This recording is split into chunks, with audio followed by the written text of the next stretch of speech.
Our speaker today, Dr. Sunita Reddy, is someone many of us are already familiar with and admire. For those who are not, it is my pleasure and privilege to introduce her. I first knew Sunita as a young bride, quiet, shy, and unassuming. That was way back in 1980. Since then, our family's children have grown together, and I have watched her grow silently, effectively, and purposefully into that dynamic woman that she is today. Dr. Sunita Reddy, Managing Director, Apollo Hospitals, is renowned for her visionary leadership and relentless pursuit of excellence in the health industry. With her at the helm since 1989, Apollo Hospitals has flourished as Asia's most trusted healthcare provider. Her profound commitment and strategic insight have enabled the group to extend its care to over 150 million people across 140 countries, affirming its position as the leader in the global healthcare. A scion of Apollo's founding family, Dr. Sunita has been a pivotal force behind the group's financial and strategic triumphs, including pioneering the introduction of foreign direct investment in India's health sector and leading the company's successful ventures into the international equity markets.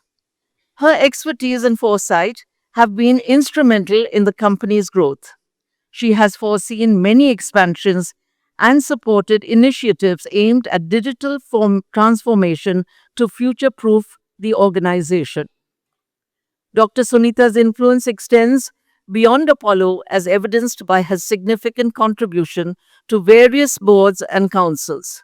She has participated in the high level meetings of the United Nations General Assembly on pandemic prevention, preparedness, and response to the UN headquarters in New York, and most recently was a spokesperson at the World Economic Forum, Davos. Sunita's exemplary career, characterized by her single minded commitment to entrepreneurial excellence and innovation, has established her as a beacon of leadership and inspiration to many, both within and beyond the industry.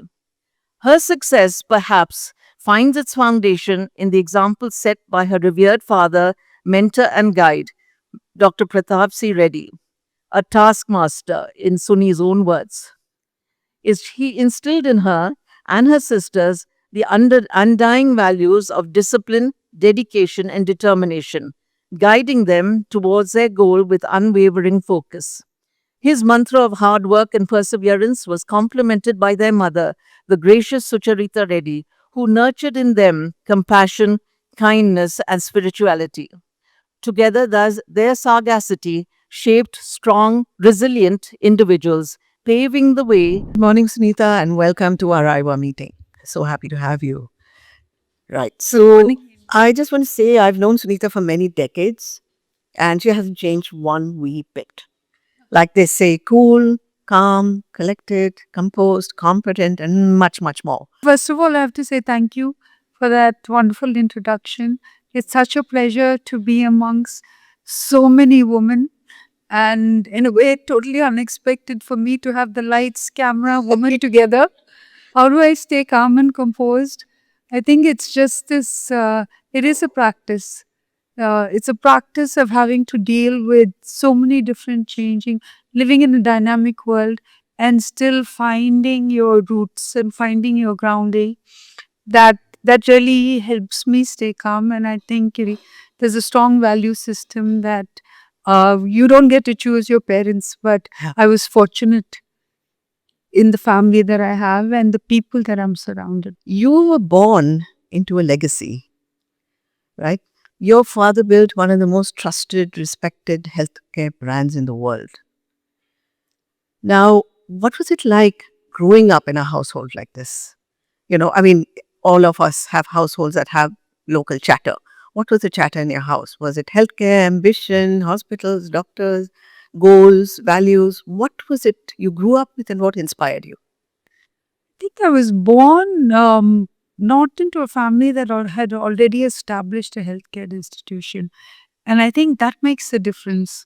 So we were, we studied in America, in the US, came back to a very difficult India. No television, no pizza, no hamburgers.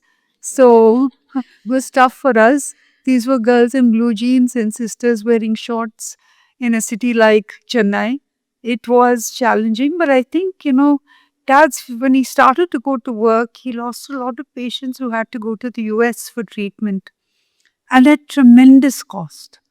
So his determination to create an entity that could really look after and provide the same clinical outcomes as the US was truly the purpose behind it. And India being India, first of all, you have a vision, but to deliver on that vision, it cannot be a single man. It starts maybe at dinner table conversations where, in a way, all of us have something to contribute. I think my mother's contribution, creating those wonderful dinners every time a doctor from overseas came home to say that, you can lead the good life in India, is attracting the doctors. For me to understand, we worked with Ferguson to understand how to create business models. Shobna went into building the hospital itself, and Sangeeta would do all the groundwork. So, it is really, in a way, we were blessed. Each of the sisters, I believe, had very unique talents. And we were willing to bring it all together because we were driven by a vision and a purpose. And it was very difficult times because healthcare was not recognized as a business, as an institution to which you could lend money. Of course, Dad, he's a bridge player. So he was willing to call all the shots and say, I put everything that I have, um, all of what we earned in the past and all that I could earn in the future into this enterprise. And when you have someone who's willing to make that call to do something good, I think, with hard work, determination, and driven by purpose, our conversations were mostly about work. And even today, when the sisters meet, the children get so angry. They said, can you put work aside? Because it is the first thing we talk about. It's amazing that all three of your siblings and you stayed and built this empire with your dad. Did you personally, at any moment in your life, want to explore another avenue, or was healthcare in your DNA? So let me tell you a very funny story. My sister Preeta went to Kalakshetra. Oh. And I loved it. I loved the dance. I loved the costume. And I had just come back from America and they put me in a matriculation. So I said, what a life this is. You come back from the US and then you go to the discipline of being in a rosary matriculation where you have to wear a uniform. So one day I wore her dance outfit and I went in front of Dad and I said it was blue. And I said, Dad, I think I'm going to be a dancer just like Preetaka. He looked at me, he pulled me, and to prove that I was doing the right thing, at the exam, I copied all the questions and got a 0. So I said, see, I don't have the brains.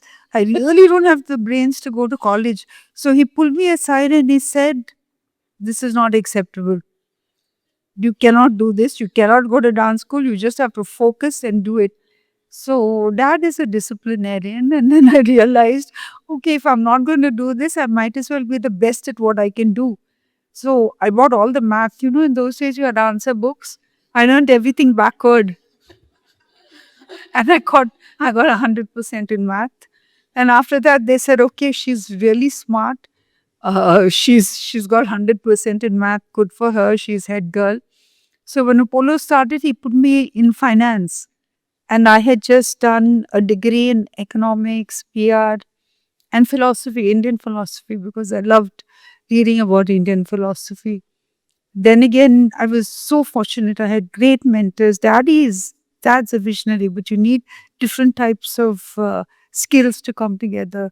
So at that time, I had Mr. Vagur, Deepak Parekh, and I went back to study. I studied, what balance sheets are for. I studied the importance of understanding a balance sheet, capital structuring, treasury management, and then I think I went to Harvard, so got qualified for that. So each of my sisters has built unique capabilities, and I think that each of them has been able to come together to create, I wouldn't say just a hospital system, because if you look at what Apollo is today, it is beyond hospitals. It is 20% of what Apollo will come from preventive healthcare. It is about the 7,000 pharmacies that can become healthcare centers when you need it. It's about the digital layer, which is Ask Apollo, which, currently pharmacies do over 100,000 transactions per day. But see what it could transform into a preventive healthcare system for large populations. Yeah. I thought you segued into finance because you wanted to, because that was No, the only one of the I four. have to add this. I started a stockbroking company. Okay. And it was doing really well. So I called Dad and I said, we've invested 3 crores. I'd like to double. I think we have the potential to create a bank here. He said, what?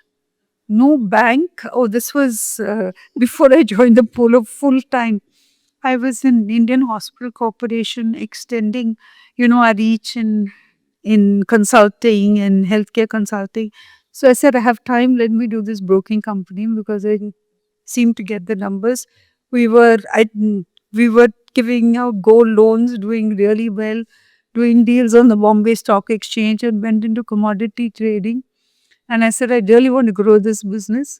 He said, no way, sell it. And I sold it and bought more Apollo shares, which is good for us. Part of the financial decision. Yeah. So you actually, like Alagu Red, got foreign direct investment into the Indian healthcare system. And that allowed Apollo hospitals to go global into the equities market. Would you consider that switch one of your more strategic achievements? And how did that happen? So yes, That was a big jump, from it is a big jump because no one really believed what these investors want. They want return on capital employed. And there was no proven success story.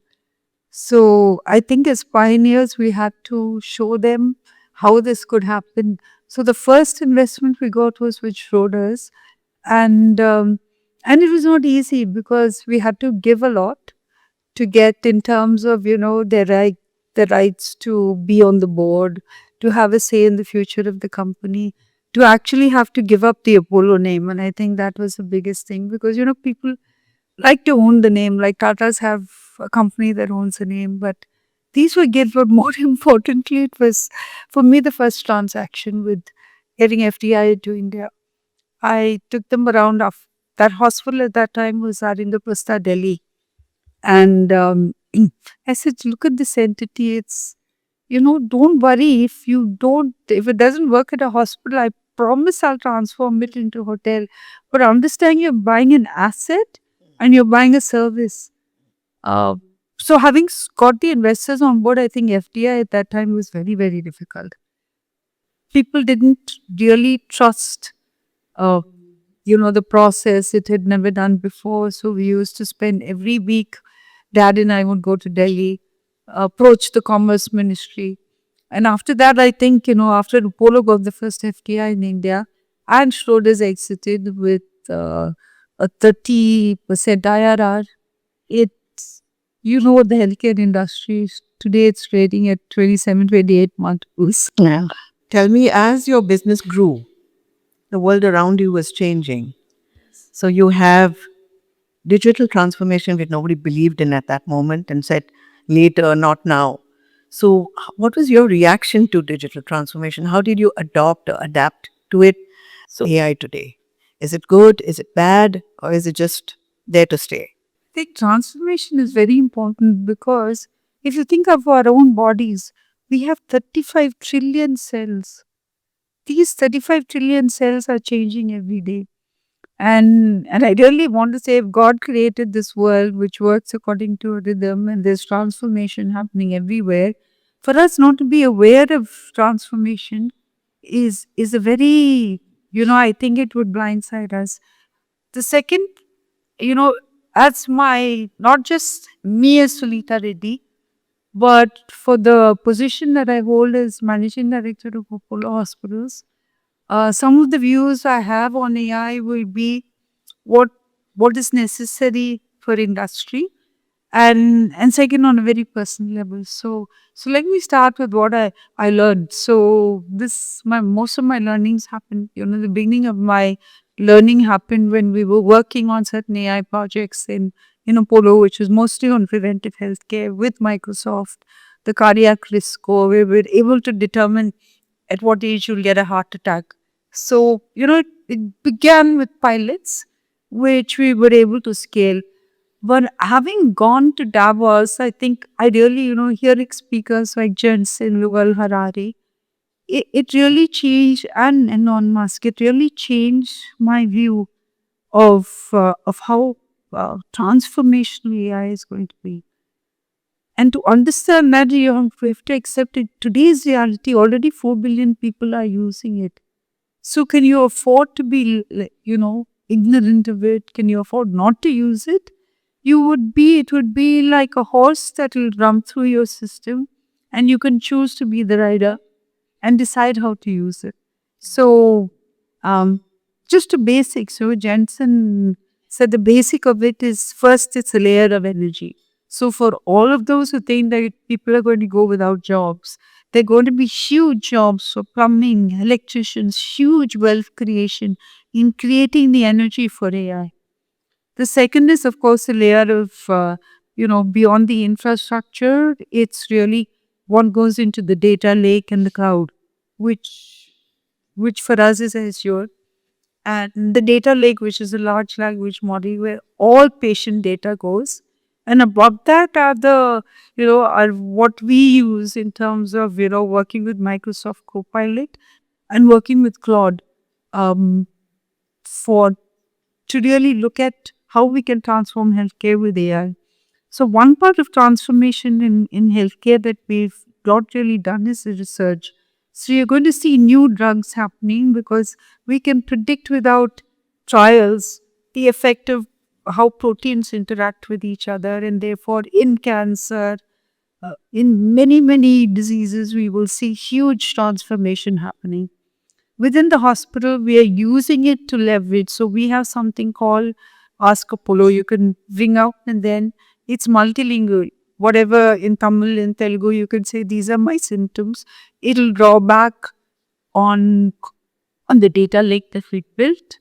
And it will probably give you these symptoms, probably mean that you would be heading for either a fever or an event. Shall I fix an appointment with the doctor? It'll go ahead and fix it.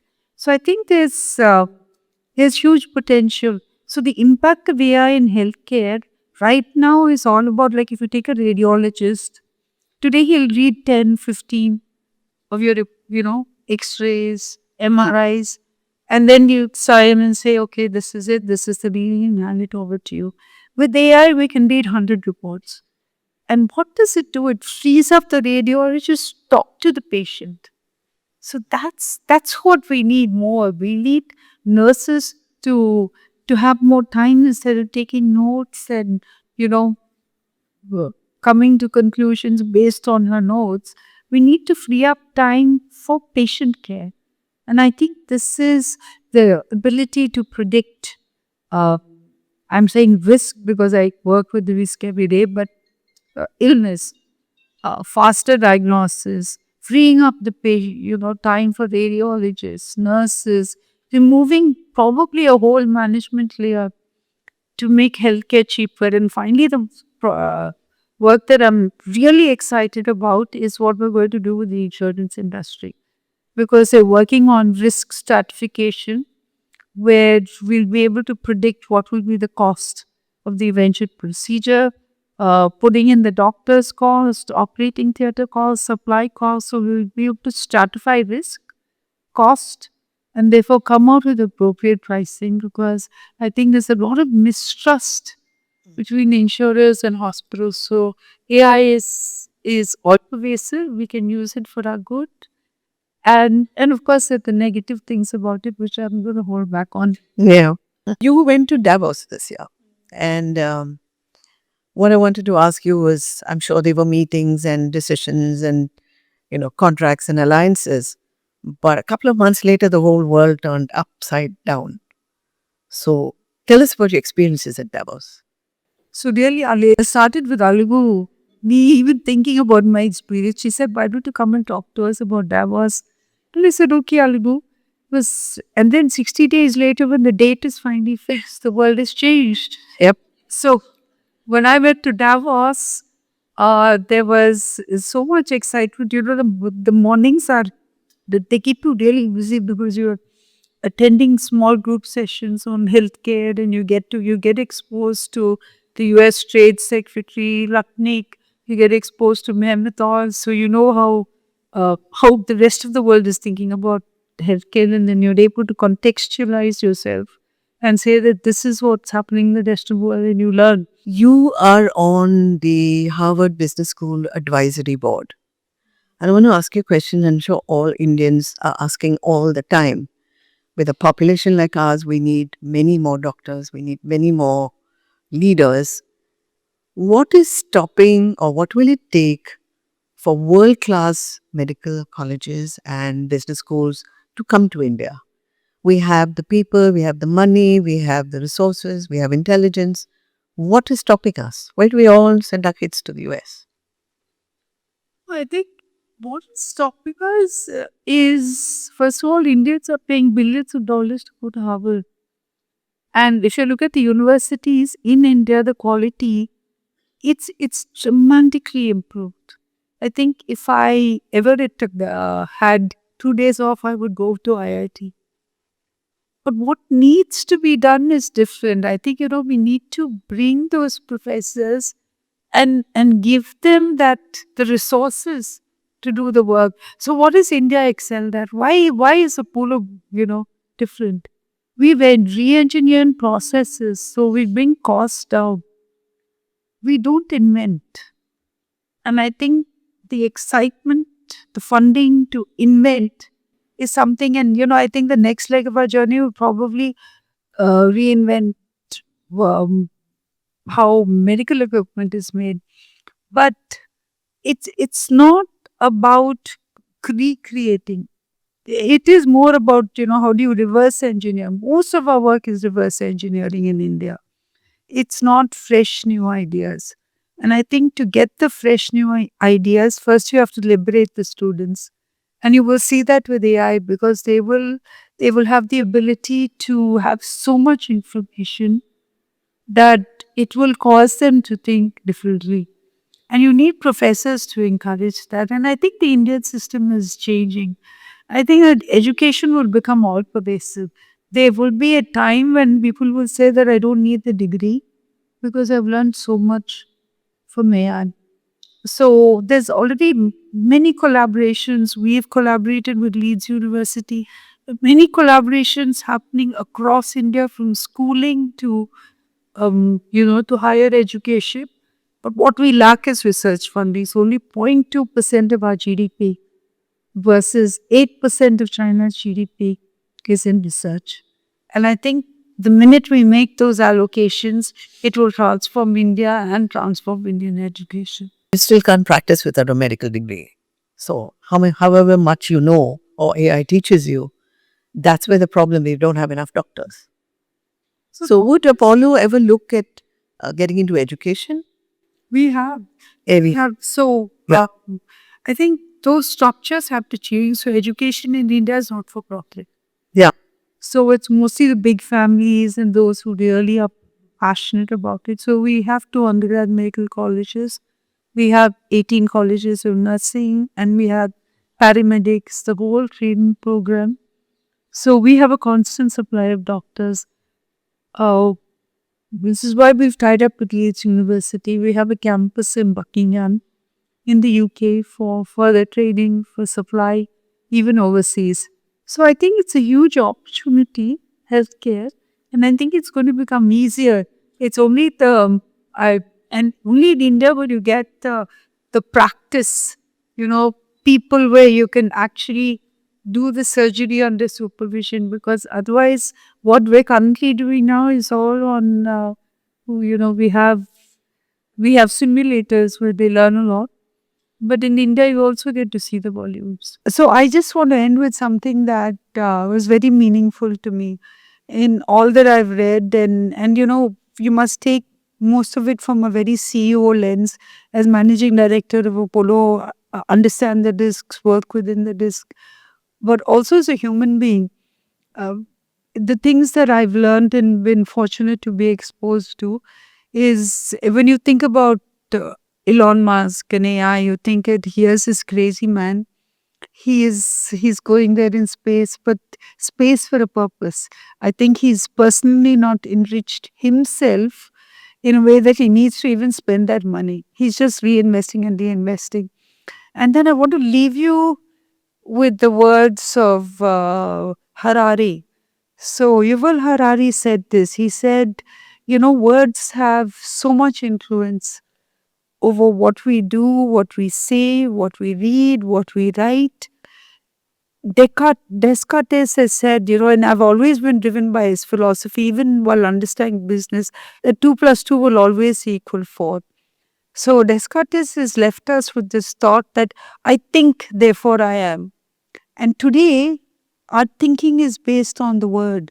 It's based on the word that we're getting. We're already, there is the world of, you're already living with AI. Your chatbots are giving you every morning if you want to see Ambani's wedding, or you want to see an exercise routine or a diet routine.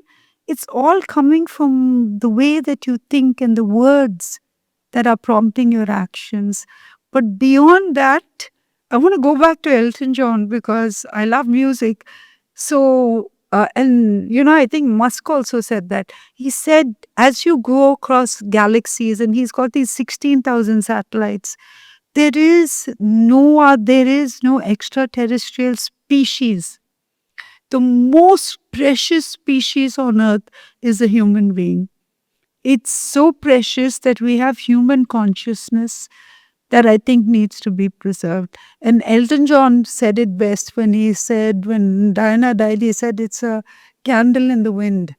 So that preciousness about human consciousness, whatever you learn with AI, I think I want to urge everyone, and I want everyone to urge in times of war, in times when there's risk, that we should always never forget that, we have a purpose, that we're all collectively brought together by human consciousness.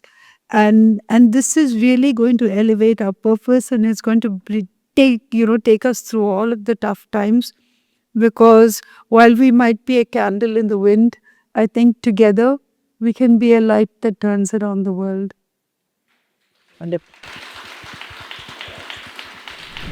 For hosting us so beautifully. We are truly grateful for this opportunity and delighted to have you all here with us.